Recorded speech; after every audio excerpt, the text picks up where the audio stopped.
가설 하이포스테시스라고 해서 H로 표기한다라고 했습니다. 가설 개념. 가설은 둘 이상의 변수의 동그라미 1. 연구 문제에 관한 잠재적 진술의 동그라미 2. 구체적이어야 하고 동그라미 3. 현상과 두 변인이 바로 연관성이 있어야 됩니다. 연관성이 있어야 된다. 네, 동그라미 4. 동그라미 5네요. 동그라미 5. 그쵸? 두 변수 1. 그 다음에 잠재적 진술 2. 그 다음에 구체적 동그라미 3. 죄송합니다. 연관성은 동그라미 4네요.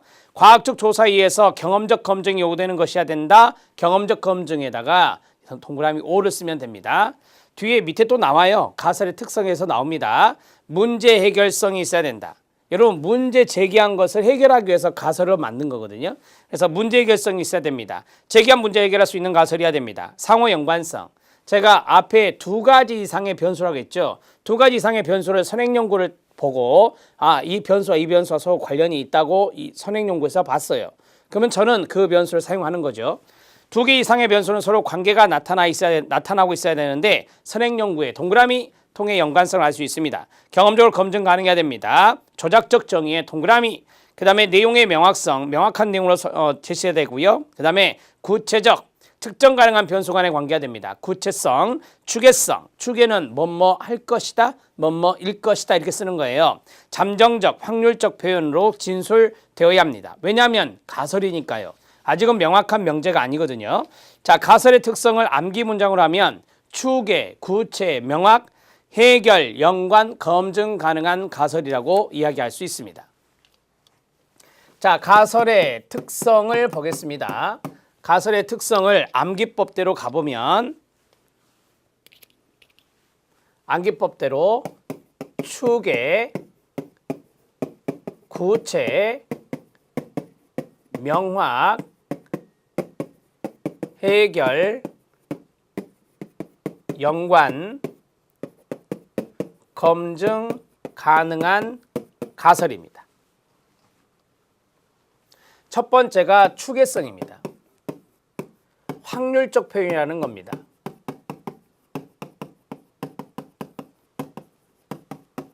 그 다음에 구체성입니다. 명확성입니다. 여기는 문제 해결성입니다. 여기는 상호 연관성입니다. 상호란 말이 들어갔죠? 둘 이상의 변수 간, 변인 간 연관성을 말합니다. 제가 그랬죠? 둘 이상의 변인 간의 연관성은 선행 연구에 의해서 상호 연관성을 파악할 수 있습니다. 검증 가능해야 됩니다. 자, 여기에서 우리가 이제 가설이라고 하는 것은 조작적 정의화를 한다. 조작적 정의로 쓴다라고 했습니다. 그러면 조작적 정의와 연관성 있는 것이 이겁니다. 조작적 정의는 구체적이어야 됩니다. 조작적 정의는 검증이 가능해야 됩니다. 그래서 조작적 정의의 개념에 보다 더 구체적이면서 검증 가능한 정의, 이게 바로 조작적 정의가 되는 것입니다. 여기는 내용의 명확성입니다. 내용이 명확해야 된다라고 하는 거예요. 가설의 내용이 명확해야 된다. 이렇게 정리하시면 되겠습니다. 자, 정리가 되었고요. 가설의 유형 들어갑니다. 가설의 유형에서 연구 목적에 따라서 우리가 상관관계를 규명하는 가설이다 그러면 기술적 가설이 되는 거고, 인과관계를 규명하는 가설이다 그러면 설명적 가설이 되는 겁니다. 어떤 현상의 정확한 기술, 어떤 변수의 크기, 성질, 위치 등을 사실을 밝히기 위한 가설이다. 거기다가 상관관계 하나 쓰시면 돼요. 상관관계와 연관성 있는 게 앞에서 기술적 연구라고 그랬잖아요. 설명적 가설은 인과관계 규명하는 가설이 됩니다. 참고하셔도 돼요. 2번 별표, 검증 과정에 따른 분류입니다. 검증 과정에서 우리가 가장 먼저 1차적으로 설정하는 게 뭐라겠죠? 연가설이라고 그랬죠. 이걸 가지고 우리가 이제 쉽게 말하면 연구가설을 기각할 거냐 채택할 거냐 마지막에 결정한다 그랬습니다. 연구가설입니다. 연구 문제에 대한 잠정적 해답으로 제시된 가설로서 경험적으로 검증 가능한 형태인 A와 B는 차이가 있을 것이다 형태로 진술된 가설을 말합니다. 영가설의 별표. 이 영은 지어로가 됩니다. 우리가 이제 통계적으로 이야기할 때 지어로는 없다의 뜻이거든요. 없다의 의미가 있어요. 그래서 귀무가설의 무자가 바로 없을 무자를 쓰는 겁니다. 그래서 없을 것이다 이런 것들이 귀무가설의 형태가 됩니다. 귀무가설이라고도 하며 끊어요. 원인과 결과 간에 아무런 관계가 없다 동그라미 없다는 가설을 세우는 것으로 이론이 오히려 관계가 있음을 반증하려는 가설이며 연구가설과 논리적으로 반대 입장을 취하는 가설이 바로 여기에 들어갑니다. 쉽게 말하면 연구가설을 검증하기 위해서 먼저 세우는 가설이 귀무가설이 됩니다. 연구가설을 채택 기각과 같이 검증하기 위해 설정한 가설입니다. 거기 니은의 별표 대립가설입니다. 귀무가설과 대립되는 가설을 말 그대로 대립가설이라고 그래요. 귀무가설과 대립되는 가설에 가로 묶어주시면 됩니다. 그러면 어떻게 될까요? 원인과 결과 간에 관계가 있을 것이다. 있다 동그라미 가설로 세우는 것입니다. 통계적 검증 과정에서의 분류에서 연구가설이 있고 영가설이 있고 쌍열가설이 있습니다. 쌍열가설 오른쪽에다가 부적절이라고 쓰세요. 쌍열가설은 적절하지 못한 가설입니다. 부적절하다 이렇게 쓰시면 돼요. 자, 연구가설 보겠습니다. 좀 더 구체적으로 보시죠. 검증될 때까지 연구 문제에 대한 잠정적인 해답으로 연구자가 제시한 가설을 말합니다. 경험적으로 검증 가능하도록 진술한 가설로서 2개 이상의 모집단 사이에 밑줄 차이가 있을 것이다. 2개 이상의 변수 간에 밑줄 관계가 있을 것이다. 독립변수가 종속변수에 밑줄 영향을 미칠 것이다. 이러한 형태로 이루어지는 게 연구가설입니다. 자, H1으로 많이 표시하는데요. 뮤라고 있습니다. 뮤1, 뮤2 이렇게 하는데요.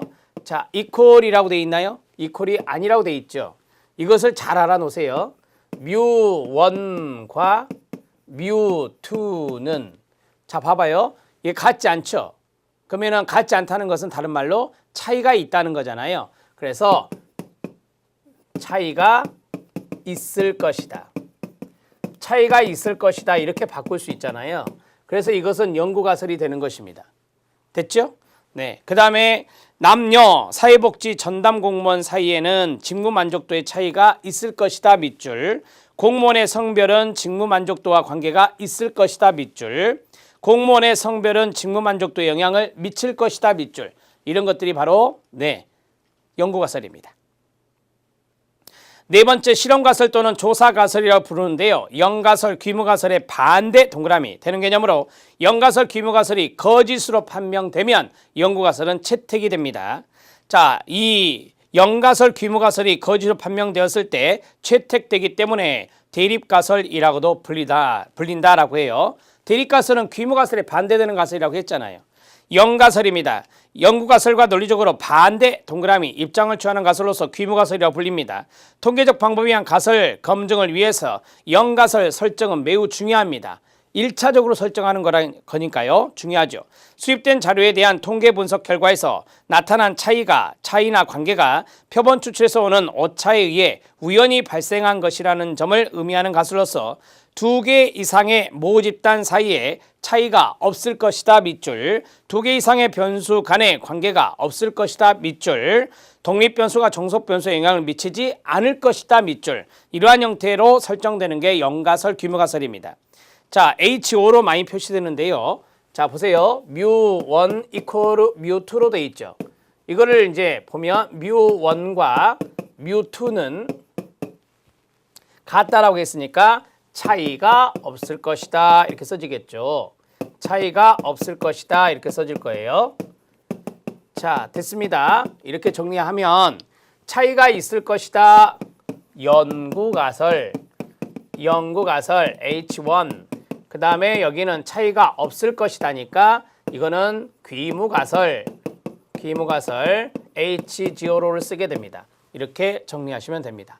이것도 시험에 출제된 포인트니까 알아놓으시면 좋네요. 자, 남녀 사회복지 전담 공무원의 사이에는 직무 만족도의 차이가 없을 것이다 밑줄. 공무원의 성별은 직무 만족도와 관계가 없을 것이다 밑줄. 공무원의 성별은 직무 만족도에 영향을 미치지 않을 것이다 밑줄. 이런 것들이 바로 귀무가설입니다.